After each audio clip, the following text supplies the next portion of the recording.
Hello and welcome back to the vlog. Hope you are well. Thank you so much to Darren, my subscriber, who very kindly acted on my rallying call to subscribe on Patreon and donated $1, 40 pence in English money. And I know obviously a swallow does not make a summer, but it's the first one. When I started this vlog, I had 1 subscriber. I've now got 17.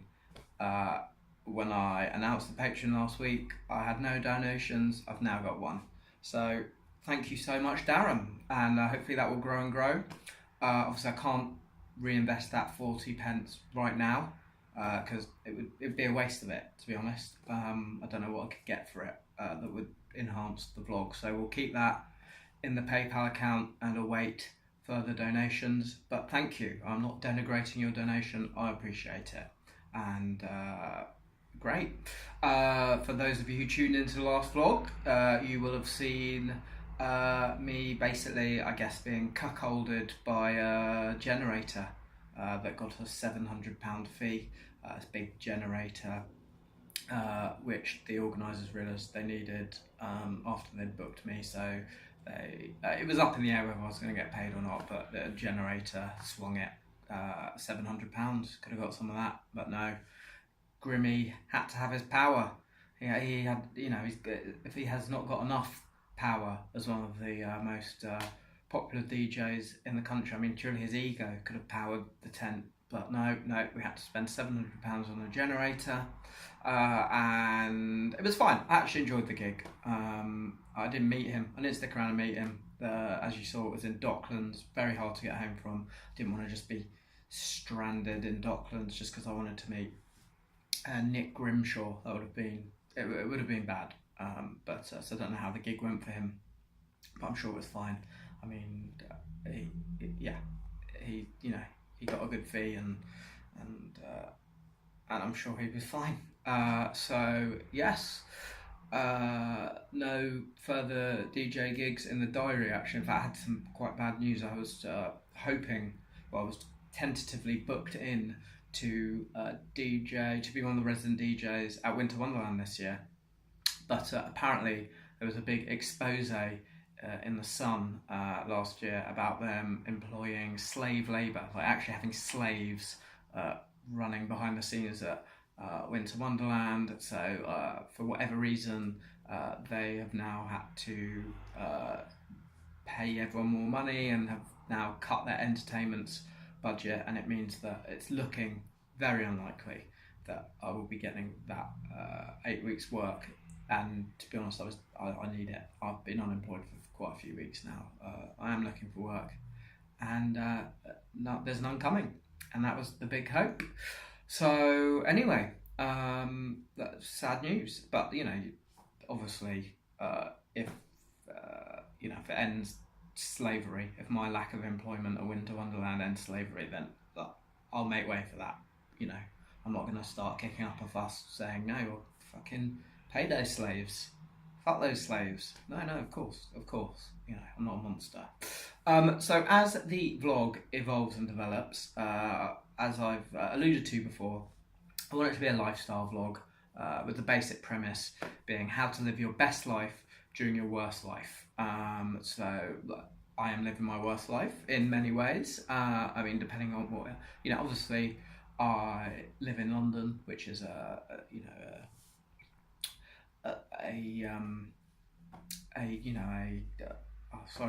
the words escape me, a well-off part of the world. No matter how bad you're doing here, you're never really doing that bad. It's not a hard place to live in many ways, so you can't really complain. But my complaints are more about myself, in that I'm very ambitious as an artist, and those ambitions have not been met, and by the society standards we live in, you need to earn a certain amount of money, have status is important, and so the status quo, for example, of what you would what the majority would deem as success, I am nowhere near.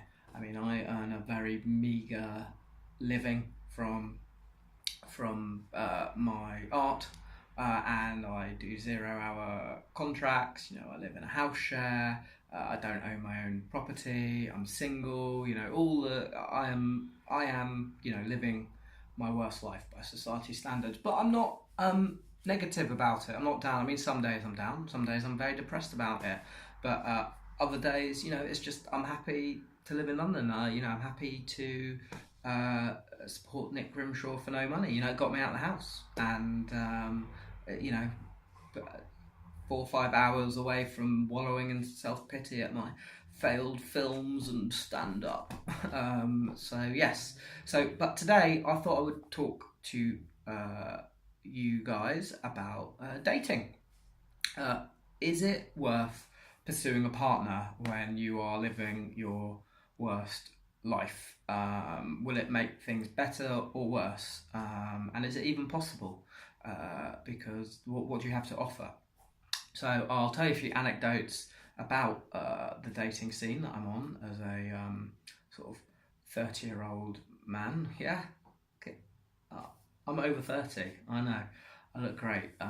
It's all the not eating. Yeah, so I'm going to tell you a few anecdotes about that, and then we'll get a conclusion, and we'll work out what the best route to go down is.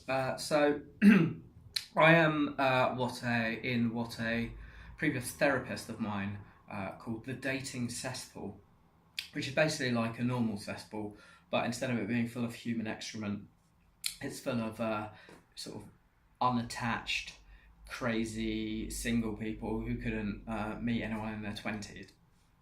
Because all the functioning, sort of successful sort of people get attached in their 20s, and then you're just left with the outsiders and the outcasts like me and these people I go on dates with, and who watch this vlog. You guys.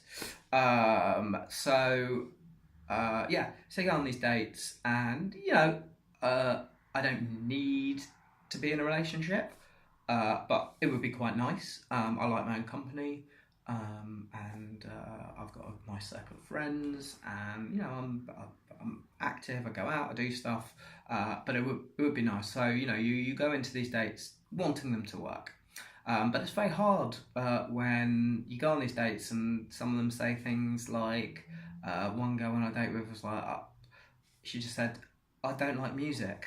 I didn't have a reply to that because I was just too busy thinking, what's the first dance going to be at our wedding? That's silence. It was. Also, I don't think it justifies an answer to that. It's so mad. It's one of the few pleasures in life, music. It's like, you don't like music. Next, but obviously we stayed for an extra hour, had a couple of drinks because I didn't want to be rude.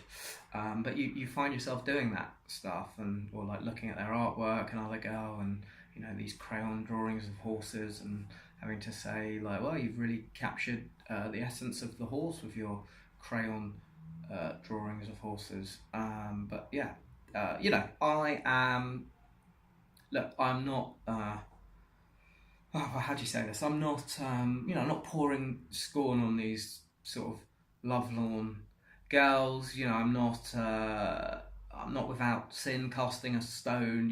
It's like they've got to go on a date with me, and they're asking me what I've done with my week, and I'm saying things like I batch cooked a stew because I'm unemployed at the moment, and I might run out of money any day now. So at least I've got some stew in the freezer. Spent £15 on stew materials this week, and it's like so it's hard. It's hard for both of us. So I'm not saying that it's like they're to blame or I'm to blame, but you've just got to make the most of it. So I've got one eye on the fact that this is going to be a 10-minute vlog, and I'm almost finished but not quite, and kind of don't really want to make it go over 10 minutes.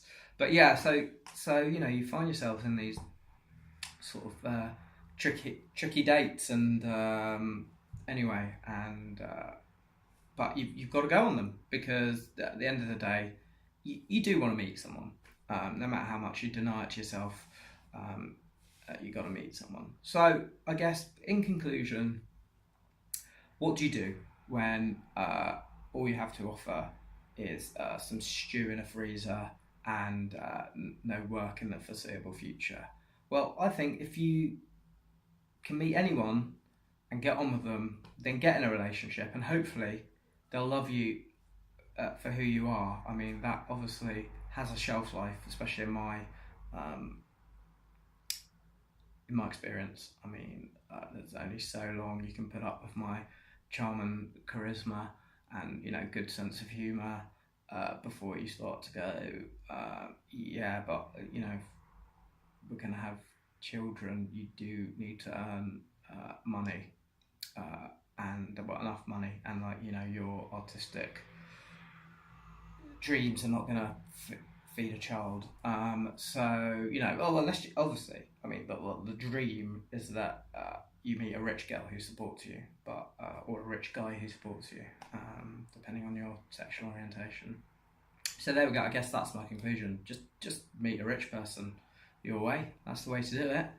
Try and meet a rich person who takes pity on you. Okay, so there we go. Have you got any anecdotes to share about dating? Do you need any advice? I have been on good dates, so I could give you some advice on that. I've been in long-term relationships. Even in my 20s when I was not an eligible bachelor, living at home with my parents, the editor and publisher of a magazine at the dawn of death of print. Thank you, obviously, to all those girls of low self-esteem who indulged me, and apologies that I was not able to help you with your daddy issues. Anyway, but leave some comments, interact with me, and I'll try and help you with your dating woes. Thank you so much for supporting the blog. Get on that Patreon, like, subscribe, share. See you later.